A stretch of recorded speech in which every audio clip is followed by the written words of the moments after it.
What's up, everyone? How's it going? Hey to everyone in the chat so far. Hey to Lucas, Basil, Dances for Peas, and Sharon. It feels like ages since I've done a live stream. I think it's been since Feb. So I hope we're all good.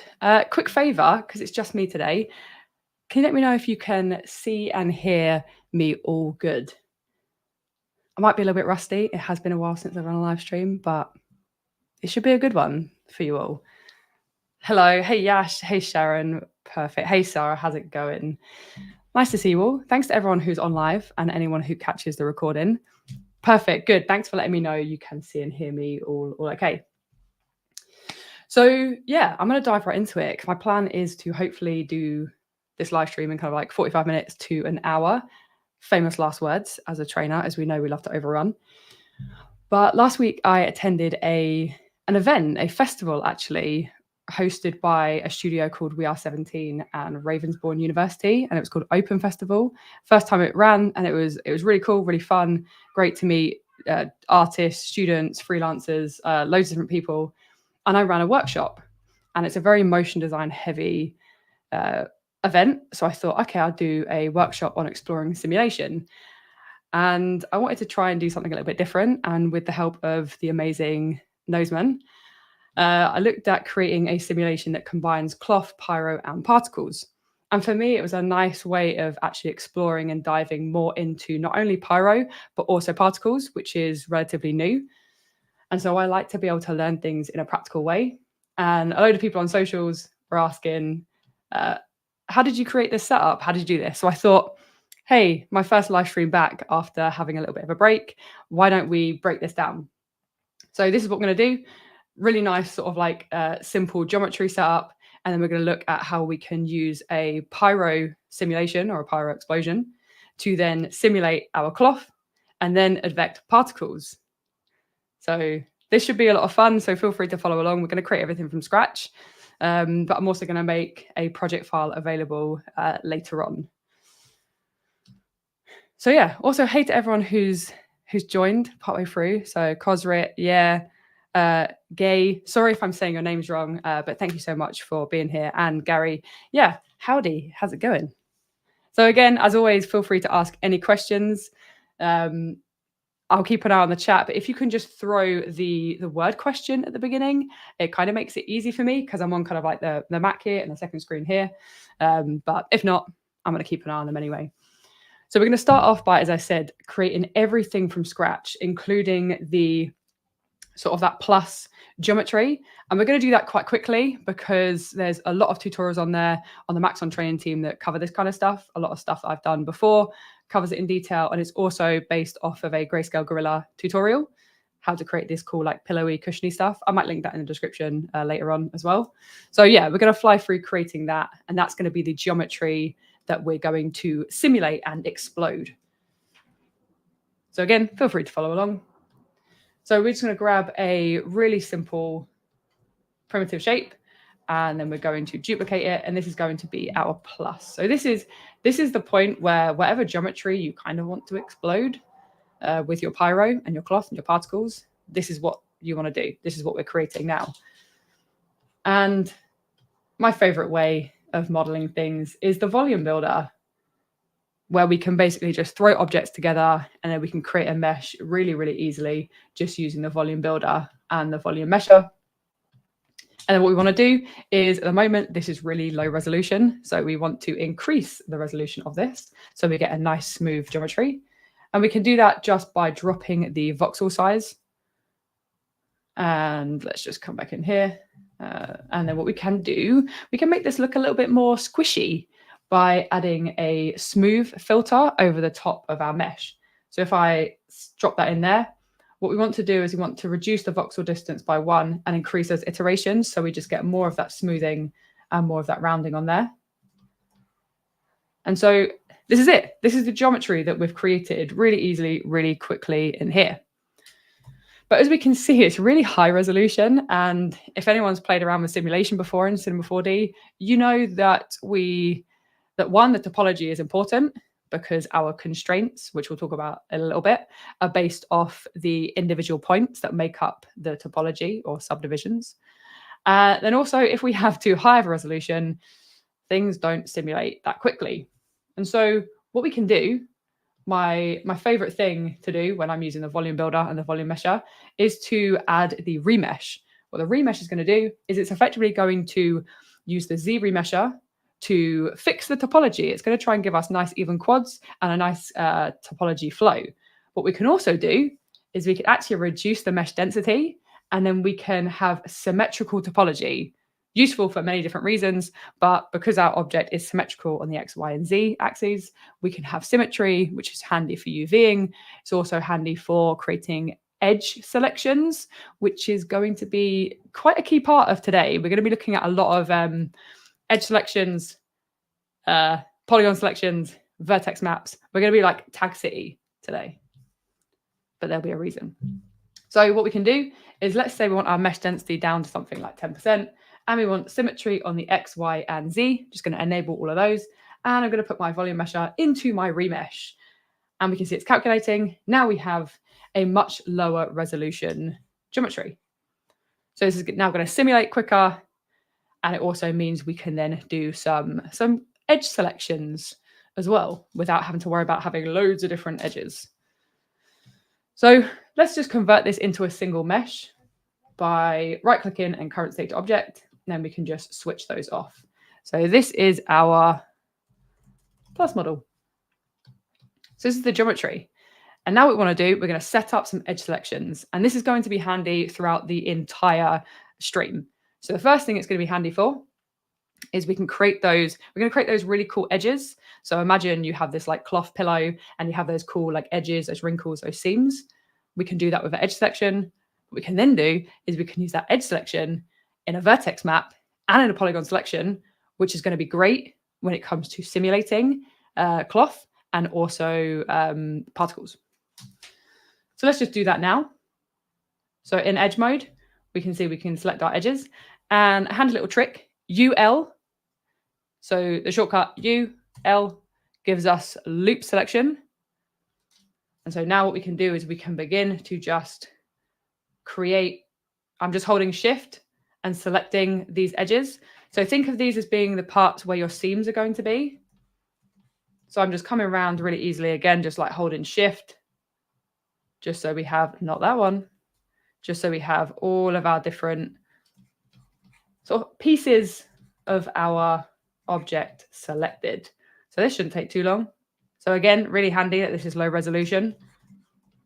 And let's just come in here and select that one. And then a couple of final ones. Something like this. Now we should have everything. So we can see we've got all of these individual little pieces selected. These are kind of like where your seams would be. And then all we need to do is store that selection. So now if I accidentally click off of it, it doesn't matter because I have it stored and saved. It's good to go in my little tag here. This is also handy. We're not going to go into UVing, but if you do want to UV this, which is what I did originally, and then in a lot of my streams, I do a UV mesh layer and I create a texture in Photoshop.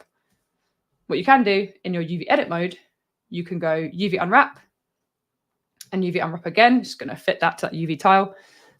And so now what you can see is where these edge selections are, where we've set up these seams. We've now effectively unwrapped those individual pieces, and we now have our UV tile nice like this. And then what we can do is we can create a texture based on this if we want to. But we're not worried about that today. Today, we're more just focused on the simulating side of things. And then let's just save this to a live demo, just in case. And so now we have our edge selections and we have our model. What you can do is you can hold T to transform and we can bring them in slightly. Just a little bit, something like that.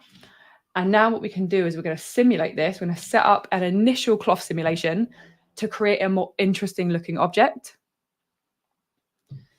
And then we're going to set that as our new state. Okay. So I'm just keeping an eye on any questions as well. So this question's popped up by Tweakavir.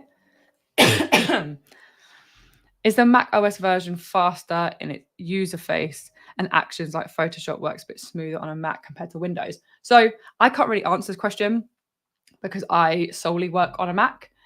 But if anyone in the chat or in the comments knows the answer or has an answer to this, then feel free to drop that in there. But yeah, I'm working on a Mac, M3 Max Mac currently. So I don't really work on a Windows to have an answer for you. I'm sorry.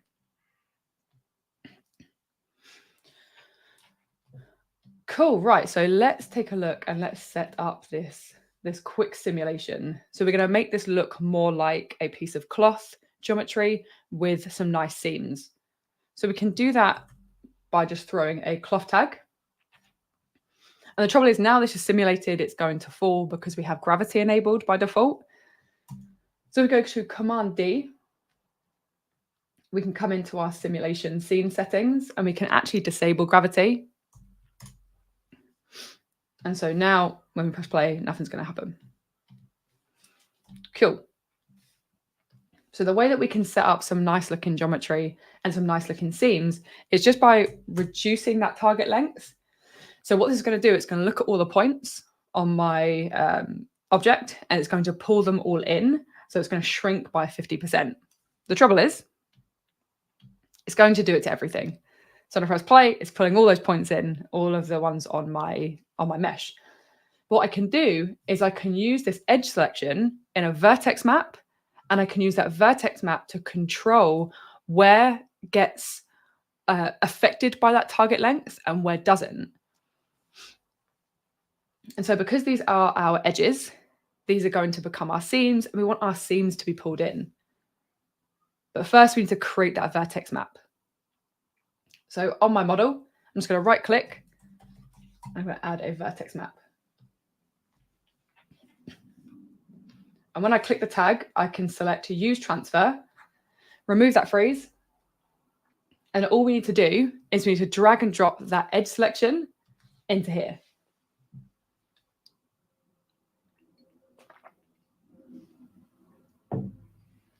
So we can now see we have that change in weight value.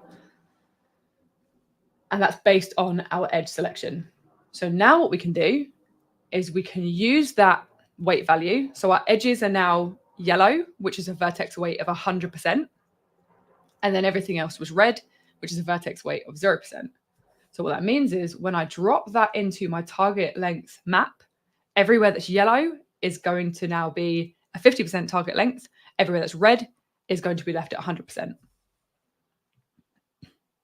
So we're now pulling those seams in. And the second half of this is all we need to do is to ensure it doesn't collapse in on itself too much.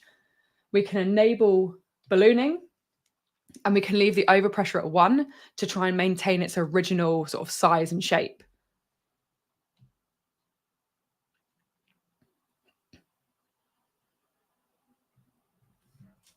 Okay. So this is our object as it is. So I'm not too worried about it being low resolution because this is something we can fix later on. All I'm worried about is just having a much cooler looking mesh that looks a little bit more like cloth that I can then explode using a pyro sim. So with this done, once it's in a state that I'm happy with, so once I'm happy with the look of it, what we can do is we can right click our plus model and we can current state to object this again. So we can hide this. So what I might do actually, let's grab all of these things and let's throw them into a null and let's just hide them all. So this is going to be our originals. I like to keep all of this kind of stuff just in case I ever need to go back and kind of make some updates and make some changes. I like to keep those things just to be sure. And then let's just disable that balloon sim. We can remove the tag off of this one and the vertex color. So now we just have this object and we still have our vertex map and we still have our edge selections. So what I will do actually, one thing that I haven't talked about is in our Vertex map, when we're simulating an object and we're simulating cloth, it's always useful to deactivate use deformed points because the simulation is going to be deforming the points itself. So we don't want to have that enabled. Okay, right. So the next part is actually to then create our pyro simulation, and we're going to create a pyro explosion. And what we want to do is, let's just get rid of those, is we need to create an object that we're going to emit our pyro from. And what we're going to do is we're going to emit from inside our object, we're going to create an explosion, and then we're going to use that explosion to animate and simulate a secondary cloth simulation. So let's just take a sphere, and then let's just reduce that radius to something like 10 centimeters. And so we can see that this is sort of inside our mesh, which is important. So we want the simulation to happen inside. And let's actually just hide this plus model. We don't need to see that. We want to see our pyro sim. And so on my sphere, let's just change this to pyro just so we can keep track of everything. I need this to become my emitter. And so in order to do this, we can just right click. And if we just type in pyro, if you ever want to search for a tag without knowing sort of which menu it is, we actually have a default search bar. So as soon as you right click, just start typing the thing that you need.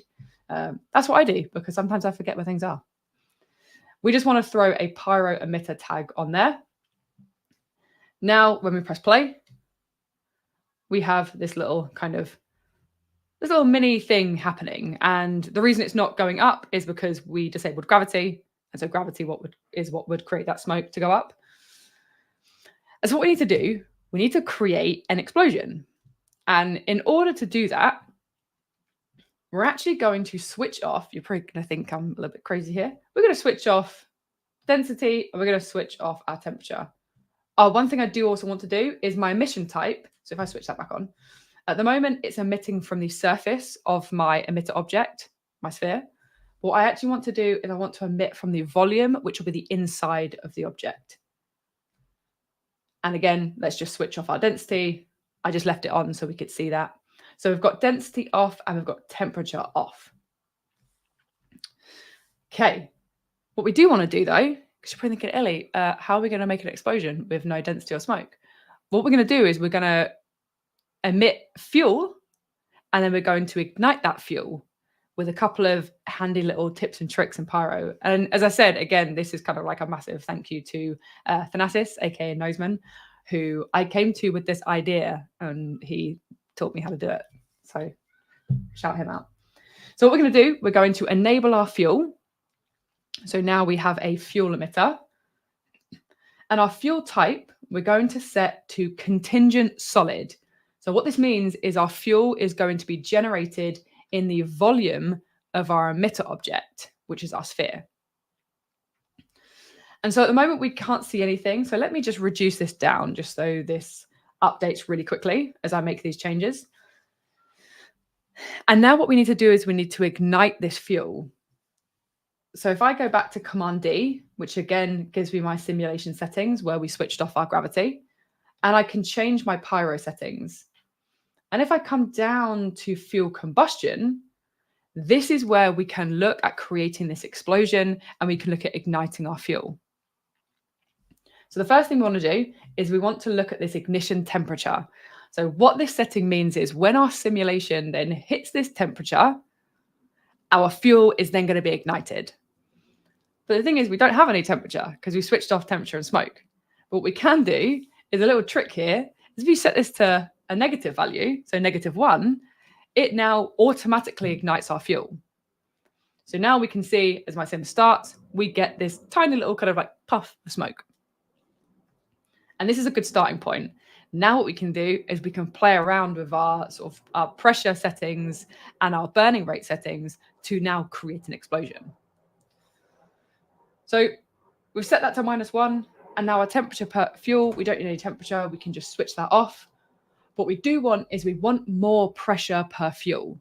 So our pressure per fuel is the pressure that's generated when burning fuel, and higher values will make our sim expand, kind of like an explosion. So if I set this to 10, once that plays through, we can now see we're getting it a little bit bigger.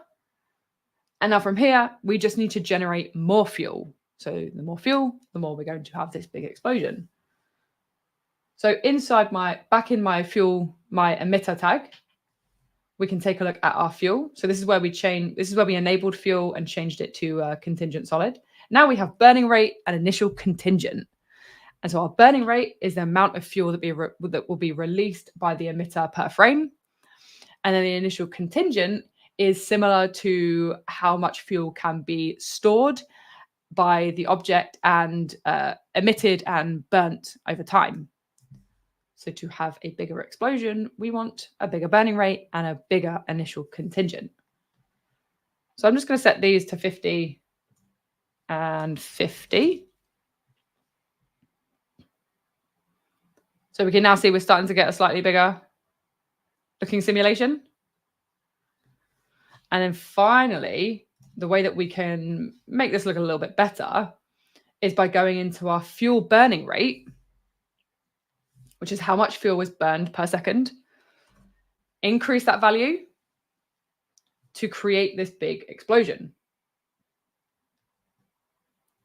And then another thing that I do want to do is at the moment we have quite a dense looking simulation. And so what we can do, we can actually adjust our density per fuel. So if we just reduce this down to something like 0.1, we'll see how this looks. We get a less dense simulation, which kind of like fades off and fades out. And now we can bring back some more frames. So we can now see that we have this kind of explosion that happens and then it sort of like burns out over time. So maybe let's go 120. Another thing you could do if you want it to burn out quicker, and so when I say burn out, I mean have the density and the smoke disappear quicker. What we can do is we can come into, again, all of this is in our project settings, in our Pyro settings, come into our density and we have dissipation. And dissipation effectively is the density or the smoke disappearing or evaporating. It's a fancy word for it. And we can increase this value, which means it will dissipate quicker. So if I go quite high with these values, just so we can see how much of a difference this makes, we can see how that burns off or kind of dissipates far quicker.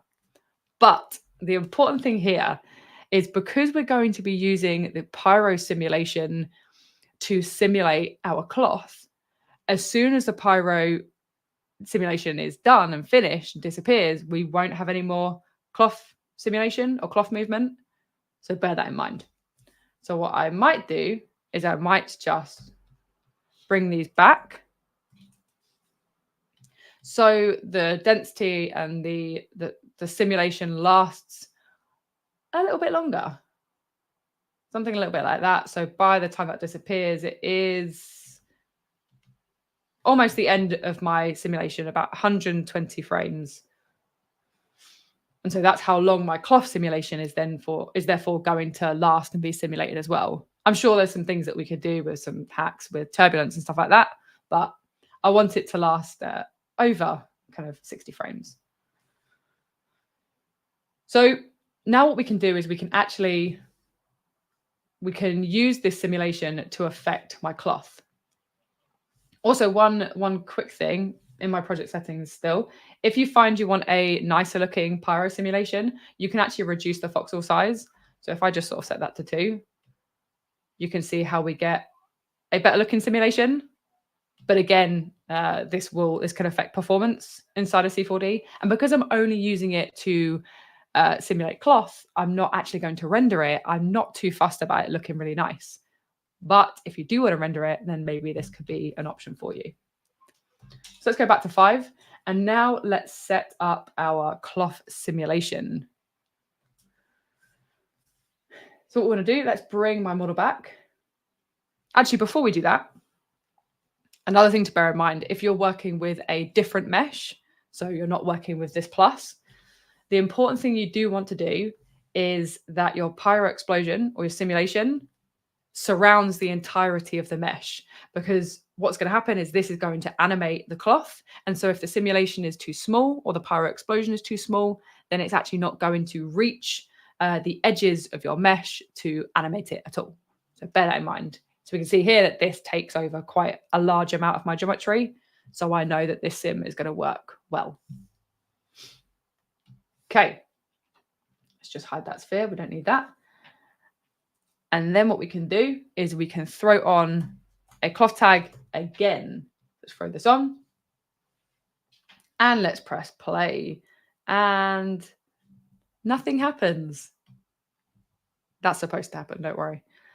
What we have to do is we now need to tell Pyro that this Pyro sim, our explosion, needs to affect and simulate our cloth.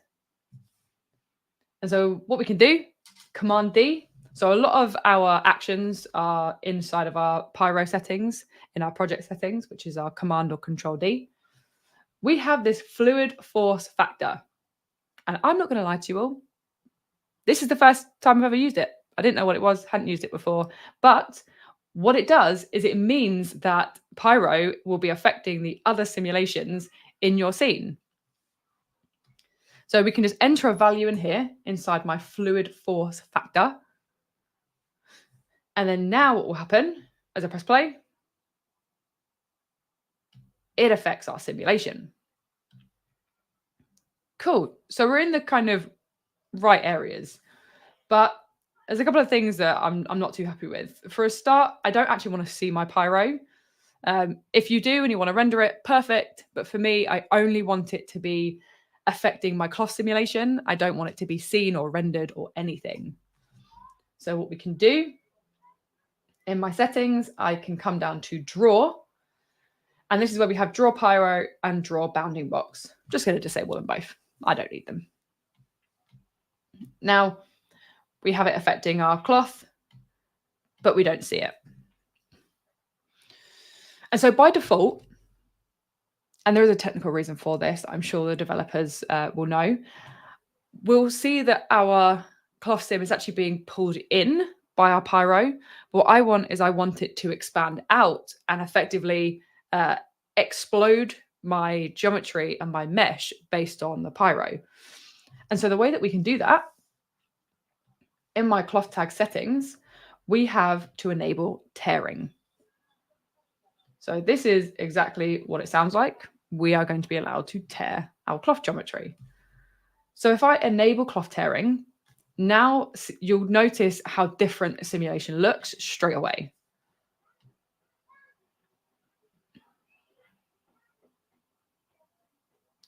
So we can see that this is now having an effect. It's now expanding out. We have this tear past, and so basically what this means is the distance that the points can stretch before they then break is what this so it's the distance or how much an edge can stretch before it then releases the next point and therefore tears. So if we have a lower value, we're going to have more tearing. So if I press play, we can now see that we're creating this tearing in here. And stretchiness is really important here. This is a really important value because this is going to enable that stretch on our edges between our points. So just by increasing that stretchiness, we've now created more tearing. We also have a tear guide, and the way the tear guide works is it applies a cone to each point. But the simplest way of understanding it for me is the lower the tear guide, the more the pieces are going to try and stay together in strips, versus a higher tear guide that will allow for more small pieces. So for example, if we set this to 90, which is the highest value it goes, and we break this apart, you'll see it just almost at every single point, it releases and it tears, versus a low value, which will try and sort of keep these pieces together a little bit more. What we can also do, so remember we've created our vertex map, so which is our edges. We can actually now use that inside the tear past. So if we drag that inside of here, let's maybe just put this back up to a higher value. Now what it's going to do is it's going to look at the vertex map and the vertex weight, and it's going to now apply that tear pass percentage to those areas. So what now will happen is it will tear based on those edges. So what we could do is let's sort of increase our stretchiness a little bit more, and then maybe decrease our minimum tear pass. And so now we can see it's sort of just ripping at those areas in here.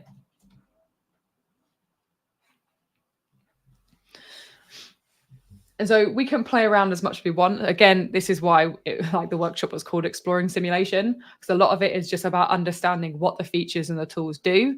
And then you go back and you find the simulation that you are, or the look that you're happy with and you're satisfied with. Again, I don't want to spend too much time on it because I want to kind of get to the next bit.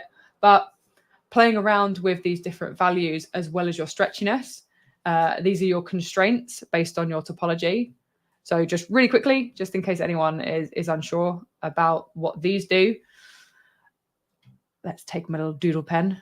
So what bendiness does is it looks at each point, and it's how much each point is going to be allowed to bend from one another.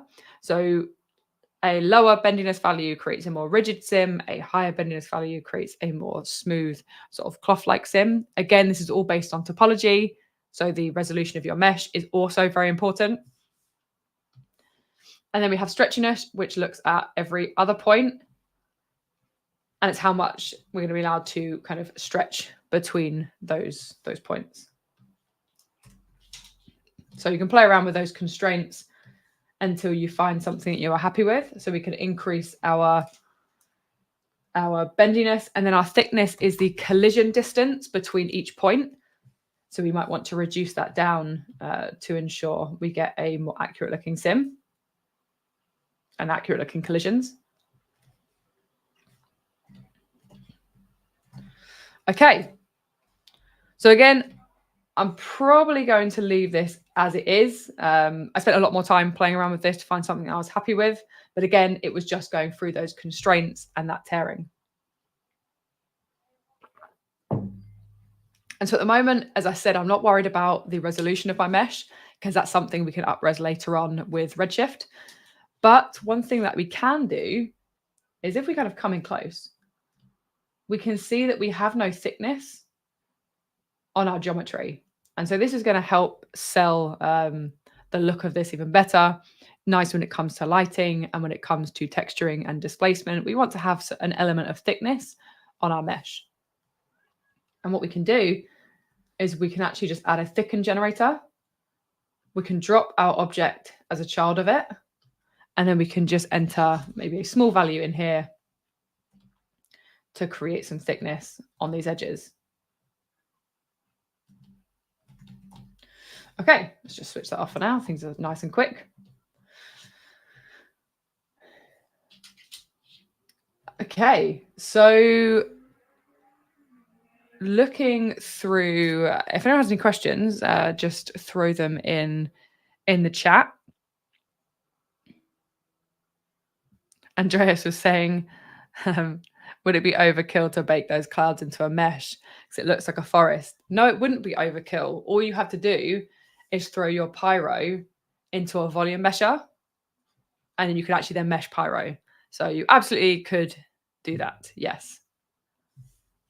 And there's nothing wrong with seeing forests everywhere. That's nice. That's a good thing. So VFX Nation was wondering, is there a way to make simulation tags affect all the children of a null object like bullet tags? Oh, that is a good question. I'm not 100% sure. You could try using a connect and dropping the objects in there and see if that works. If not, what you can do is you could add a cloner, put all your objects in a cloner, just set it to like linear with the same count of objects that you have, and then you could add the simulation tag to the cloner. That is a way. Or if anyone knows another way, then feel free to, drop a comment in the chat. But yeah, try those out. If not, you can always email us at askthetrainer@maxon.net, and we can do it live in a live Ask the Trainer for you. Okay, cool. Right. So the final step here is really just to create the particle simulation. And so, as I said at the beginning, this was a really fun project for me because I hadn't really had a lot of time to dive into particles. So yeah, this was like fun for me to be able to look at how I can do it in a practical project-based setup to help me learn. That's basically how I learn. I prefer practical things and scenes to start learning tools. So what we want to do is we're going to create a particle simulation, and then we're going to have it also controlled and advected based on the Pyro. So it's going to match the cloth simulation as well. That's the key. So the first thing we want to do is we need to create some particles. So under simulate. So this is from the latest version of C4D. So came out in April. So if you haven't updated, you won't have access to this. But if you have, then feel free to follow along with this bit. So what we're going to do is we're going to create a mesh emitter. And the mesh emitter is going to allow me to emit based on a mesh or geometry. And so we have our plus model. And so what we can do is we can drop that in as our geometry. And then we can start to take a look at our emission. So in here, we have the ability to start our emission on a particular frame. For me, I'm going to leave this on 0. And then we have 3 different emission modes. If you're used to working with any kind of other particle system, you might be familiar with these terms. But what shot will do is it will fire out X number of particles once on that start frame. What constant's going to do is it's going to fire out X number of particles per second or per frame. So it's going to continuously be firing those out based on either a per frame or a per second. And then pulse is going to fire out X number of particles at a particular time with a duration of a number of frames that you can set. So at the moment, what this means is on frame 0, it's going to fire out 100 particles, and then 15 frames later, another 100. 15 frames later, another 100. That's kind of what that is. So what I want to do is I thought of making these particles kind of look like, as the explosion happens and as the tearing in my cloth happens, little pieces of maybe like dust and particles that come away from the tearing. And so for that, I just then wanted to do a shot of particles. I don't want continuous. And then let's just set 10,000 for now. So as we press play, we can see it just fires out 10,000 particles. But the trouble is, we need 2 things. First of all, we want it to be on these edges when the tearing happens. And second of all, we want the velocity or the speed and the direction to be controlled by the same pyro explosion. So let's do those 2 things. So first of all, we're going to have it emit from our edges. And so again, remember, we have our edge selection, which is really handy because now what we can do is we can set up another tag. I told you it's tag central today. We're going to set up a polygon selection tag. We're going to enable use transfer modes fields, and we're going to delete that freeze. And then we just want to throw in our edge selection. And sometimes it might not update and show you, but all you need to do is double click the tag and it will show you your updated polygon selection. So now we have this polygon selection. in my mesh emitter, we can enable a restriction. And so our restriction is where the particles are going to be restricted to. And this needs a polygon selection tag. And so we can drop the one in that we've just created. Press play. Now we can see that they're being generated and they're kind of like firing out from there. But at the moment, they have, under properties, they have a default speed or velocity of 100 centimeters. So what's happening is as soon as they get emitted, they're kind of getting fired out based on the direction of their normals. And so we don't want this. We don't want to be controlling the speed this way. We want it to be controlled by the pyro explosion. And so what we want to do is we're going to switch off my speed. So set that to 0, and it effectively disables the speed. And then in order to have this controlled by the pyro, we can just go to Simulate, Modifier, Pyro Advect. Now it's clever enough to automatically link this particle group to the pyro, because that's the only setup that I have going on. And my velocity type, we can choose set absolute velocity, add to velocity, change direction. You recognize these from the field forces menu. What we want to do, we want to set their absolute velocity because we've switched off their speed. And then my strength will define how strong the pyro advection is. So now as I press play, we can now see that this is now following that same pyro explosion.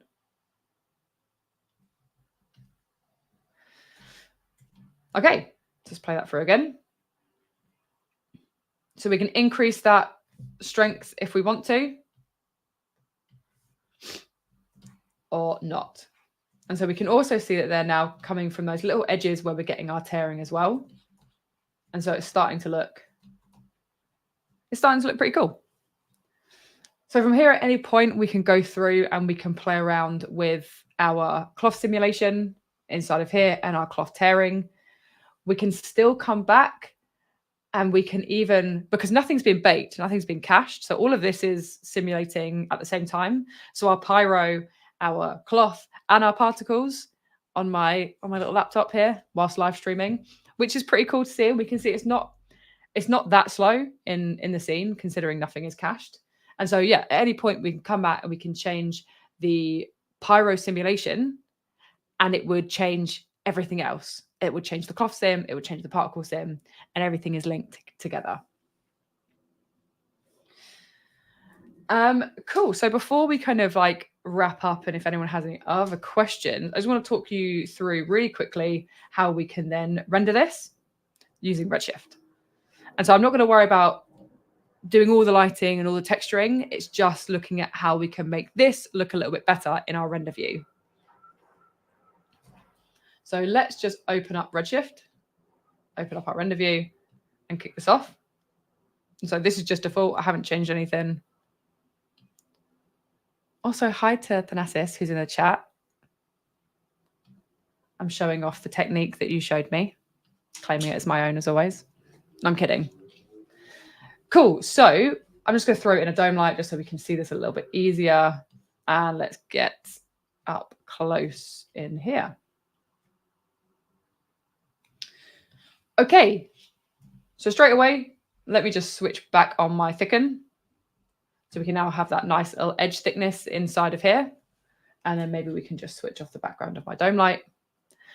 And so the trouble is, this is still really low res. And this was handy because, I mean, we are simulating a lot of things at once. We're creating an explosion. We have particles. We have pyro. So we didn't want to work with too high resolution. Based on how good your machine is also how high you'll be able to go with the mesh. But a lovely little trick that we can do is we can actually apply a Redshift object tag. So right-click, RS. And what we can do is go into Geometry. And we can go to Override, and then we have Tessellation and Displacement. So if you're used to working with Redshift, chances are you've probably played with these before. But if you haven't, what we can do to create more smooth geometry, we can actually enable our tessellation And now you can see straight away, we actually have some smoothing going on and we don't get those harsh sort of jagged edges that we had before. And then during the workshop, someone asked me about converting particles into custom objects. And so what we can do, we can take advantage of the Redshift object tag again by just right-clicking on my particle group, add an RS tag again, and it's intelligent enough to know that it's on like a particle system or emitter and stuff like that. It's also intelligent when you put it on splines, whether you want to render hair or not, or like cylinders. So RS object tag is intelligent. And so what we can do, we can go to particles, and in here we have a mode, so we can do things like set it to spheres like it was before. We can adjust the size and the scale. So if we want smaller, little teeny tiny particles, we can reduce those. But what we can do is, let's say we wanted these to be, I don't know, like strange objects, like, I don't know, gummy bears or something. We can set that to custom objects, and then you can just create your object and drag and drop it in. Then your particles become your custom object. So just to show that, what could we do? We could, I don't know, we could grab a little figure, because that'll probably look weird, and drag and drop that in here. And now each particle is a little person, which looks very weird, but hey. So yes, if you want to render custom objects, particles custom objects, then that's how you do that.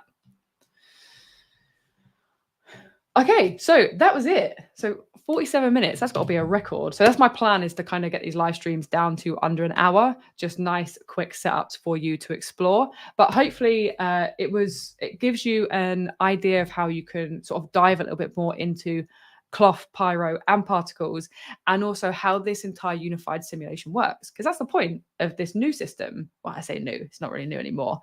It is unified. And what that means is everything now can work together and can interact with each other. And so that's where it really begins to shine. So previously you could have a cloth sim and another type of sim, and it wouldn't really interact and work. But now what we can have is we can have rigid bodies with rope, with soft bodies, with, you know, pyro, everything's on fire. And now we can have particles firing out of it as well. So a lot of fun things for you to experiment with. As Federico says, like, so fun to kind of experiment. And I 100% agree. This is how I learn. And obviously, thanks to Thanasis, most of the stuff that I know is just by kind of playing around with simulations and the tools. So if there are no other questions, I'll hold off for like a couple more minutes. But what I will do is I'm going to create a project file for this, sort of the one that I'd sort of lit and textured. So Ben was wondering, have you got any videos detailing the RS tag? New to C4D and would love to learn more. That is a good question. I'm unsure if we have a quick tip. So what you can do, so let me see if I can on YouTube. So on the Maxon Trainer YouTube channel, we have a quick tips section. And if it's not on there, what I can do is I can promise to record one soon. I've been meaning to record some more quick tips, especially Redshift ones. So I can definitely do that. But let me take a quick look in our playlists. So let me pull this over here. So yeah, as you are new to C4D, I would very much recommend, which side am I? Oh, I'm reversed on my camera. I'd recommend this website here, shameless plug. It's the Maxon Trainer Team YouTube channel. And we have loads of different playlists for loads of different things based on what you want to learn. So you can go into playlists and you can see these here. We have our Redshift quick tips. We have Create with Maxon, which is the sort of new umbrella of all of our live streams now, as well as all the different tools. So if it's not just C4D, if it's Redshift or if it's Red Giant, you can do all of that stuff on there. So yeah, feel free to take a look. If there isn't the Redshift object tag, then this is my live promise to you that I will record that as my next one, because there's loads of different things you can do. But you can also check out the Redshift documentation, which I'm a big advocate of, which you just search Google Redshift documentation on Maxon, and then you can find that on there.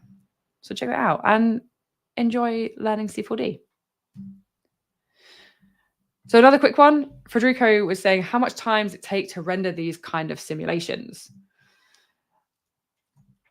So this depends on a lot of different things. It depends on your displacement, your tessellation, kind of texturing you have, the lighting you have, the resolution that you are rendering at. So for example, if we go into here, the resolution of your output, the number of frames. So what I did, I think it was 120 frame animation, and I was getting between 17 seconds and 40 seconds per frame. But that did include optimization, and that was on my M3 Max MacBook Pro. So yeah, by optimizing, we can get some pretty good render times. Also on the Maxon Trainer Team YouTube channel. So yeah, feel free to try this out. If you do, let me know. Always send your stuff over or tag like the training team. It's always great to see everything. And yeah, enjoy exploring your simulation. And I will see you on a live stream very soon. Bye, everyone.